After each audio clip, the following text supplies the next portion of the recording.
For the first time in history, a naval battle is about to be fought where the enemy ships never see each other. No broadsides. No torpedoes. Just aircraft, launched from floating airfields 100 miles apart. The first carrier versus carrier battle in history ended in tactical Japanese victory but strategic Allied victory. This is Battle of the Coral Sea. May 1942. Coral Sea, South Pacific. A battle is about to begin that will change the course of the war. On one side, United States and Australia, commanded by Admiral Fletcher.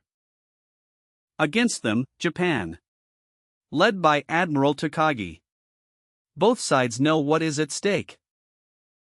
To understand this battle, we need context.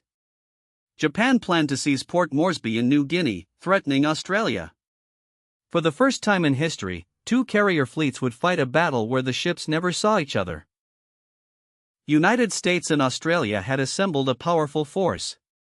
Two fleet carriers, 128 aircraft, cruisers and destroyers. Japan was equally prepared. Two fleet carriers, one light carrier, 127 aircraft, cruisers and destroyers. The stakes could not be higher. A defeat here would be catastrophic for either side.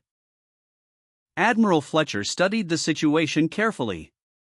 Every decision now could mean victory or disaster. Admiral Takagi was confident. The plan was set. There was no turning back.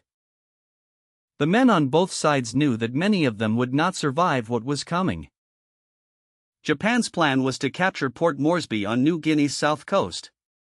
From there, they could bomb Australia and cut its supply lines.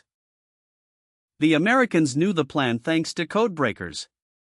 Admiral Fletcher sailed two carriers into the Coral Sea to intercept.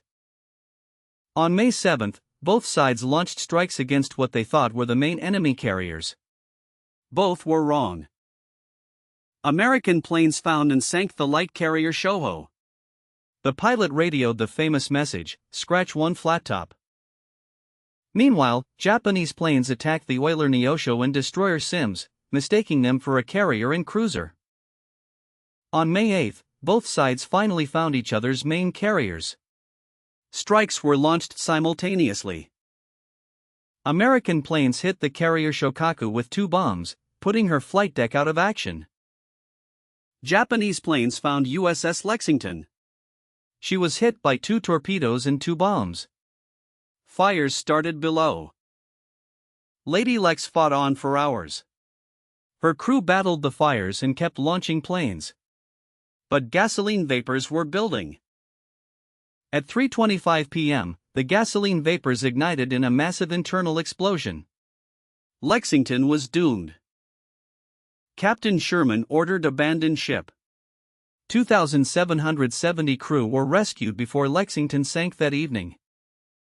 Yorktown was also damaged but survived. She would be repaired in time for Midway a month later. Tactically, Japan won. They sank a fleet carrier while losing only a light carrier. But strategically, it was different. The Port Moresby invasion was cancelled. Japan would never directly threaten Australia again. 2 Japanese carriers were damaged and would miss Midway. This would prove fatal 1 month later. Coral Sea proved that carriers had replaced battleships as the queens of naval warfare. The first carrier versus carrier battle in history ended in tactical Japanese victory but strategic Allied victory. The Port Moresby invasion was cancelled and 2 Japanese carriers missed Midway. The cost was enormous. United States and Australia lost 656 killed, carrier Lexington sunk, Yorktown damaged. Japan suffered even more. 966 killed, light carrier Shoho sunk, Shokaku damaged. When the news reached the capitals, the world understood that the war had changed. For the soldiers who survived, this battle would haunt them for the rest of their lives. The commanders on both sides would be judged by history for their decisions here. Military historians would later analyze every move, every decision, every mistake.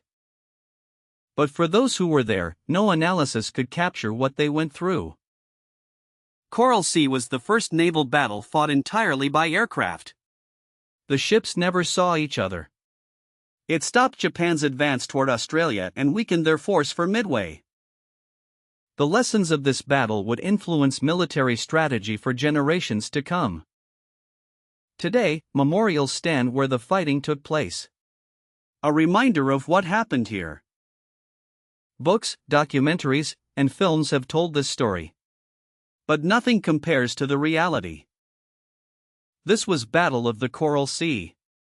The first carrier versus carrier battle in history ended in tactical Japanese victory but strategic Allied victory.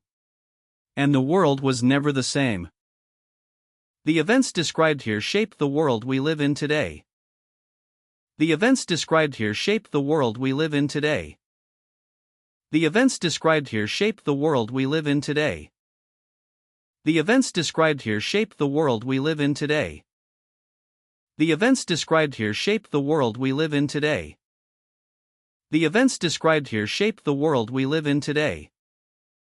The events described here shape the world we live in today. The events described here shape the world we live in today.